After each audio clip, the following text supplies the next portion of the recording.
warahmatullahi wabarakatuh. Introduce myself, my name is Lira Firna. You can call me Lira. I'm from class D.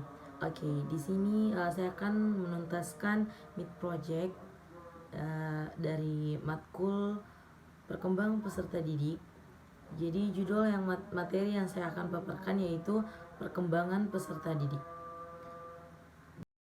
Oke, jadi yang pertama adalah perkembangan individu. Perkembangan individu adalah suatu proses perubahan atau peningkatan yang bersifat kualitatif yang terjadi pada individu sepanjang hayatnya. Nah, perkembangan individu ini terjadi secara bersinambungan dan teratur. Artinya, setiap perubahan yang terjadi pada individu saling terkait dan membangun satu sama lain. Oke, selanjutnya aspek-aspek perkembangan. Aspek-aspek perkembangan ini terbagi menjadi 6. Yang pertama, nilai agama dan moral, fisik motorik, perkembangan kognitif, perkembangan bahasa, sosial emosional, dan perkembangan seni. Selanjutnya permasalahannya.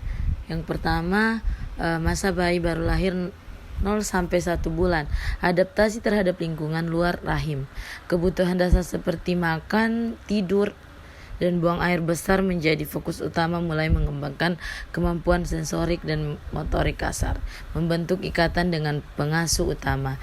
Yang kedua, masa kanak-kanak awal 6-8 tahun, persiapan untuk memasuki dunia sekolah, pertumbuhan fisik yang stabil, meningkatnya kemampuan motorik halus dan kasar, kemampuan berbahasa dan komunikasi semakin berkembang, mampu berpikir logis dan menyelesaikan masalah sederhana, memiliki rasa ingin tahu yang tinggi dan senang belajar, dan mulai mengembangkan konsep diri dan moralitas.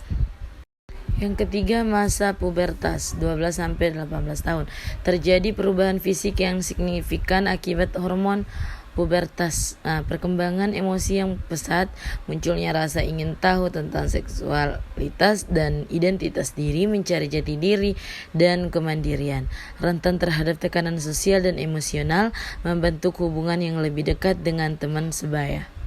Keempat, masa dewasa muda 19-40 tahun, mencapai kematangan fisik dan mental, memilih karir dan pendidikan, membangun keluarga dan hubungan sosial, menghadapi berbagai tantangan dan tanggung jawab dalam hidup, mencari makna dan tujuan hidup. Nah, selanjutnya 2 jenis teori perkembangan menurut para ahli. Teori psikososial digagas oleh Erik Erikson yang menekankan pada perkembangan aspek sosial dan emosional manusia sepanjang hayat, serta membagi perkembangan menjadi 8 tahap dari masa bayi hingga lansia, dengan fokus pada konflik dan resolusi yang dihadapi individu pada setiap tahap.